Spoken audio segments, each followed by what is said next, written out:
Kevin Eikenberry is an experienced leadership and remote work specialist. He is a keynote speaker, a trainer, a podcaster. His newest book is Flexible Leadership, Navigate Uncertainty, and Lead with Confidence. Welcome to the show, Kevin. George, thanks for having me. I'm excited to be with you. Yeah, excited to have you on. Tell us a little about your personal life, some more about your work, and why you do what you do. I'm a husband and a father and a son and a brother and all of those things. And I grew, I guess, probably the thing I would say that maybe makes me a little different. There's a lot of things that make me different, but the thing that makes me different than a lot of folks that do the kind of work I do is that I grew up on a farm in Michigan. Proud of being a farm kid. I think a lot of what I learned there has influenced my life in significant ways. And I still own the farm that I grew up on, which is with my sister and our families, and that's a wonderful part of my life. And I think from all of that, I couldn't have made this connection forward, but a lot of times we can make connections better backwards, right, George? And so I think the connection between how do you go from being a farm kid and a Purdue ag graduate to running a leadership development training and consulting company for 30 years. And I think that the connective tissue is growth. And so I learned as a kid and I learned in college how to grow things, biological growth, biological and mechanical systems. And now I deal with human and organizational systems and still all about helping to make and help people grow. So we are in the business and in my life is all about helping leaders make a better place, make the world a better place. So that's why I'm here. That's why I wrote this book. And ultimately, that's why I'm with you this morning, George. I love it. What kind of stuff did you grow on the farm or raise? So we had pigs. So we raised hogs and we had sort of normal upper Midwest cash crops, wheat, corn. We had some vegetable crops in our area, but mainly those were the main things. Now in that area, there's a lot more soybeans grown, but not near as many grown then. If anybody who's listening has ever tried to grow something, you know just how difficult that is. And so I love the analogy. I mean, you think about all the conditions that have to be right for a plant to grow, but also for a human being to be successful in an organization. Their first day, how they're going to be successful. Somebody who's been there for 30 years. There's outside. Obviously, it's gonna there's droughts. There's floods. There's just chaos. Yeah, there is. There's it's so true. And so a lot of times we think about growing people as like, well, we'll send them to training. And obviously we deliver training, right? But ultimately, training is an event, but learning is a process. And so just like a plant grows over time and it requires a lot of inputs to your point. And the same is true for us as individuals, as learners, whether we have the leader hat on or not. And I imagine that also has changed over the course of the 30 years that you've been doing this. Well, I don't, I think maybe this is an undercurrent of all of my work is that from a marketing perspective, to do the kind of stuff we do, like you got to have what's your new thing, like what's your thing, like what's the, and so there's always a fad, there's always a new thing to try to chase, and I think it's important to recognize context. And what I would say is that way more is the same about learning than is different. I mean, human beings been around a long time, right? And fundamentally, how we learn hasn't changed. What has changed is we've got some new options, right? Before you hit the record button, we were talking about podcasting, and you've been doing it, in one way or another since 16, and I've been doing it since 16. And, you know, 30 years ago, to get the kind of value that people can get out of a conversation like this, they had to buy an audio tape series and listen to it in their car, right? And there's nothing wrong with that. And so what's happened is media continues to change, media proliferates, the free line has dropped. And so the options for how we might be able to get information has definitely changed.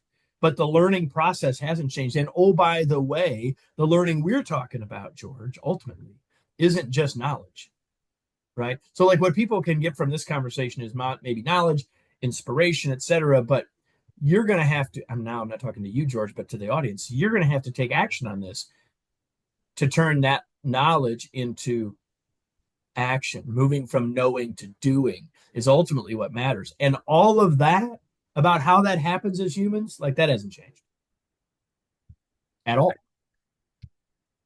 Isn't that the truth? Moving from knowing to doing. The world is littered with educated derelicts who can't seem to get it together ever. And there's plenty of people out there who learn something new and put it to work immediately. And those are the people that make a difference in the world, ultimately. Yeah. So, so your premise for the new book is that it's flexibility that's been missing from leadership development.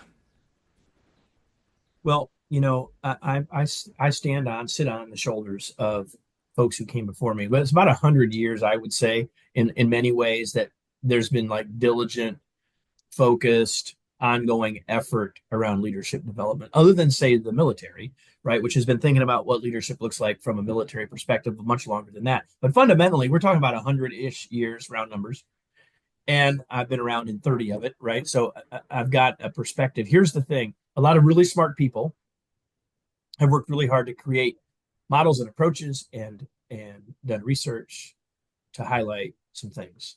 And all of that work is important and useful. And people have tried to build models that help people simplify a complex world so that they can take some action on it. And so that often ends up looking like things like styles, leadership styles, right? And if you're listening, you may have taken one of those kinds of assessments, or communication styles, right? Or personality styles, which I don't love that word in this context, but you get the idea. So you've probably taken something that gives you a letter or a couple of letters or a style word or some strengths, and all of that stuff is useful until it's not. And what I have found is for leaders, it's often no longer useful, not because there's anything wrong with those approaches, but because we've taken them too far. See, if we have a model, we're trying to simplify the complex world. And then what we're doing is we're taking that model and we're further simplifying it and giving people a letter or a color or an animal or whatever. And the point of that is to be helpful. But the problem is then we as humans further simplify it or take our pattern recognition to the nth degree and say, now this is who I am. And we go from insight from style to identity. And once it's our identity, and we hook that together with habit, there's not much flexibility. And we say things like, this is how I lead. This is how I do it. You're just going to have to get used to it because this is how I do it. Or even, I found this successful so. And so there's no flexibility in any of that because I've decided how I'm going to do it. It's That's my take, I right? have So go ahead. I've rejected category my entire life. I've always hated when I hate answering the question, so what do you do? Because people are, for the most part, just interested in categorizing me so they don't need to try to figure it out any further. And maybe that's just because I'm vain or whatever it might be, but have just never liked it. And so hearing what you Well, you're just a said, Renaissance man, George. That's why. sure, right. But it resonates with me because sure, got this figured out, and now, or on the other side of the equation, this is the kind of leader that I am, and I'm going to go lead based on the attributes or the letter or whatever. So And here's the thing: in that, there's not necessarily ill intent, right. right? And in fact, we do that. We go there in our head because it's at first it's very helpful to us, right? It's just that if we stay there, it becomes more and more unhelpful. That's really the point, right? So like you're kind of using a voice, and I could use that same voice to sort of like, this is how I am, and and that's the end point of it. But there's rarely ill intent between learning about a style approach and before we get to that end set in stone, this is me thing. Like the intention along that way is not necessarily negative. It's just what ends up happening. Yeah, I see value in it. I think it's good. But to your point, it's that's going to get you to one point, but it's not going to get you any further, or it's going to be actually harmful. Yeah, I've been saying lately, and I don't think it's actually in the book. You know, one of the things that happens is you write a book, if you write with a major publisher, then there's this lag between when you write it and when it's out in the world. And so one of the things that I've been saying lately, which I think is really true, and that is in a world of uncertainty. Let's just go back to a time when we all recognized very viscerally uncertainty, like about 5 years ago when when Corona became a virus instead of a beer, and we sent everybody home from work. Like we all remember that moment in time.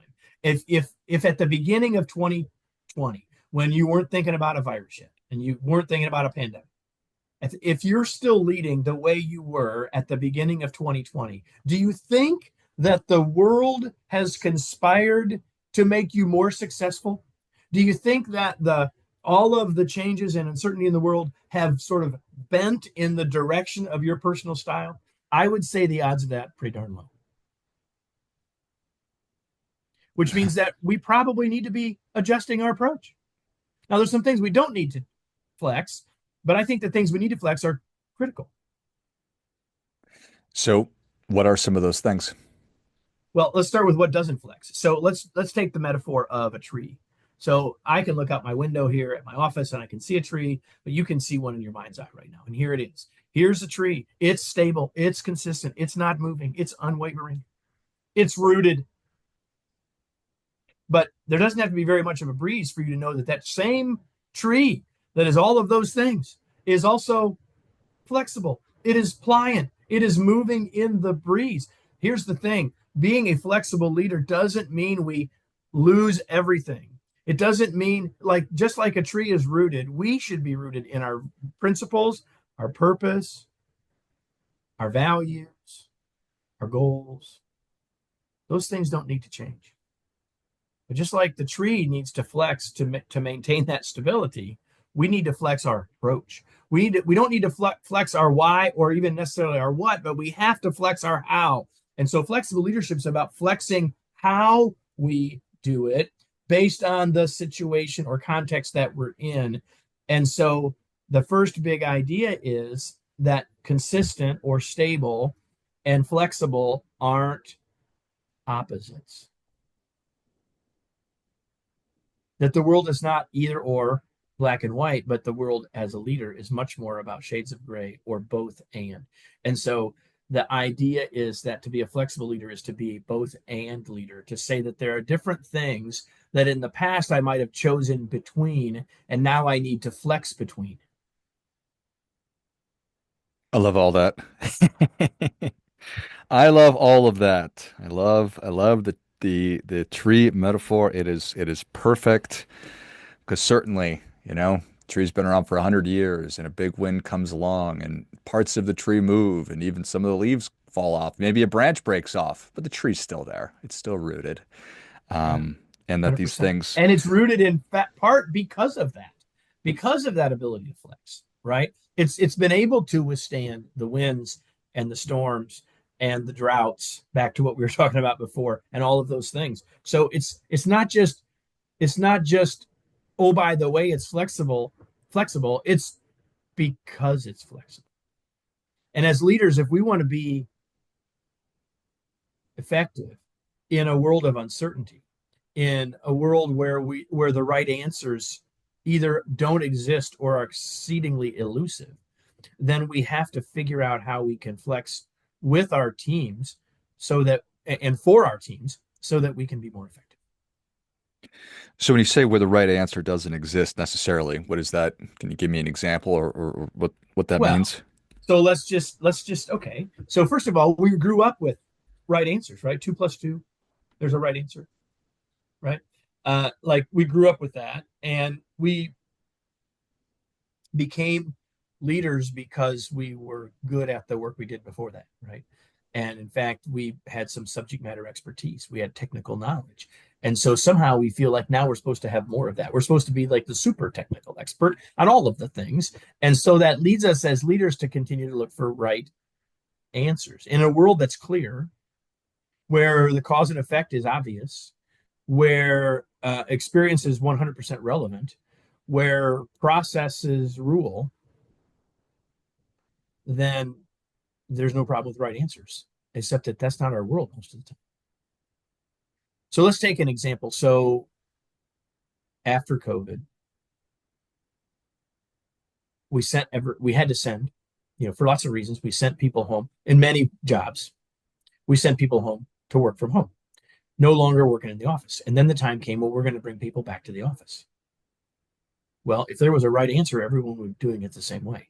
And yet not everyone's doing it the same way. And some people that have tried to do it in a way have had all sorts of unintended consequences show up because they've treated it like it used to be when the world is fundamentally different than it used to be. Right. And so flexibility actually becomes the antidote for uncertainty because it allows us to navigate, it allows us to flex, it allows us to look at the context and say, where should we actually be heading, given what we know? Like if you've ever, as a leader or even as a human being, have ever started to do something the way you've always done it and said, well, it depends. Maybe I should. Well, what does it depend on? All of those it depends is context. And if you then, you may look at it all and say, yeah, the way I've done it's going to work just fine. Great.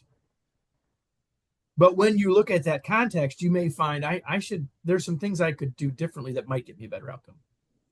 That's at the heart of being flexible. It's being willing to stop the auto response and look and see what might I do different that might give me a better result. And the book just gives you a bunch of approaches to help you do that. Thank you. That is really helpful. It helped kind of click in my mind. Um, I've been thinking over the past, I don't know how many years, many, about the challenges that, and I'll sort of get this back to business in just a second, that organized religion has in attracting new people into the church or the synagogue or Yeah. whatever. Mm-hmm. And I used to talk to my wife. I said, is it wise for them to water the message down or to make it more palatable slash accessible? You see all these community churches that are popping up that are offering same similar message, but in a very different way. And then what came into my mind was IBM. You had just the blue suits or whatever. This is the IBM way. But is that getting them to where they want to go? And is this a perfect advertisement for what it is that you're talking about? Well, yeah, we could probably have a long conversation about that. So from my perspective, if you want to use the church or religion example, the rooting needs to be the message. In the case that we're describing, the the Lord's message in the Bible. Like if we stay rooted on that, then it doesn't matter what songs we sing or whether we sing or whether we watch or whether we dance, whether we raise our arms or like, so what? Like if that helps, if that flexibility is serving the rooted piece, then you're probably moving in the right direction. And so that would be the analog or the metaphor to what I'm suggesting here. Like our principles don't change, our values don't change, our purpose doesn't change, our goals don't change as a leader necessarily. But how we need, what do we need, what serves us to help get there is important. And for business, it's essentially the same. Just if you stick with the principles, the mission, the values, but then how you're delivering, how you're allowing people to work for the company, is that germane? Is that Sure, is sure. Like and when and how are we asking for input, and how are we, so the idea here is based on, and I introduced this idea already when I said consistent and flexible, right? I call that a flexor, although that's not a flexor in the book. I believe there's lots of flexors in our world, right? And so there are 19 of them in the book, so I'll just give you one. And so one, or maybe I'll give you two, depending on how much time we have. But the first one I'll give you is that leadership is about outcomes and others, right? Leadership is reaching valuable outcomes with and through others. So outcomes and others is the flexor. And so some people as leaders, you probably know some of them that are very much focused on the outcomes. You and I were talking about sports before we started, George. And if you're a sports fan, you watch some coaches that are very much focused on the outcome. It's all about the technology, it's all about the technique, it's all about the approach, it's about outcome. And there are others that are much more focused on the people doing the work, the others. And so the right answer is rarely on the ends of any of these flexors, but rather in between. Right. And so the most effective leaders can look at the context and see which direction do I need to lean. See, Your style has you locked into a spot. And in oftentimes, you're either introverted or extroverted, right? You're on the ends of that one end of the other, that or the other. Well, no, no one is all the way at the end. And yet we end up treating ourselves as, well, I'm this or I'm this. And so outcomes versus others as a flexor means there's tension between those things. And where do we need to be in that tension right now based on the situation that we're in? There's an example. Is Theo Epstein a perfect example of this in the world of athletics? Well, I'm not a perfect Theo Epstein Just that he was able to go in and scholar, change but he everything was about the able Red to at Sox, 100%. He win was the able to World do that Series, did the same thing for the Cubs, win the World Series. and adjusted based on the needs of the situation. So while I'm not an expert, I would say on that at that level for sure. Yeah. That's such a good one. The introvert, extrovert. It's like no human being on planet Earth is one or the other. It's so silly. And Or yeah, and see, that's the oversimplification uh, that we as human, this is humans, right? We are really good at recognizing patterns. And so once we're like, oh, there's another extrovert. Oh, look at them in that meeting. They're extroverted in that moment. And that might be their natural tendency, but that doesn't mean that an extrovert can't be quiet. And as a leader, perhaps as an extrovert doesn't need to be quiet. I love it. Well, Kevin, I'm confident we could talk about this for hours and hours and hours, and maybe one day we will.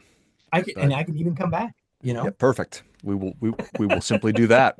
So thank you so much for coming on. Where can people learn more about you? How can they engage? And certainly where can they get their copy of Flexible Leadership, Navigate Uncertainty and Lead with Confidence?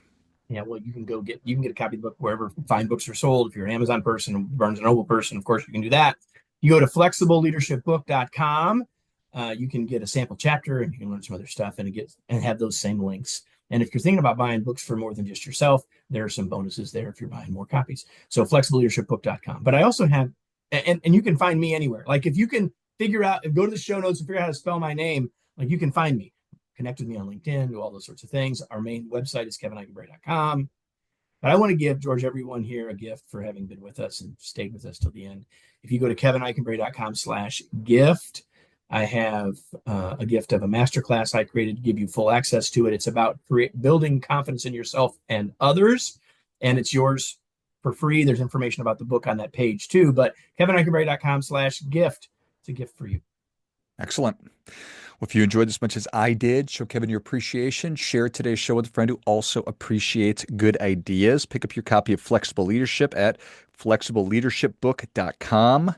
And I was on there earlier today. If you are part of an organization, either leading it in the middle, at the beginning, and your organization does trainings, you've certainly gotten a feel for the way Kevin communicates information. I find it to be extremely helpful and easy to follow along. So there's great packages where you can get everybody in the organization a book and even get the opportunity to bring him in and do a book club and workshop and lots of other great things.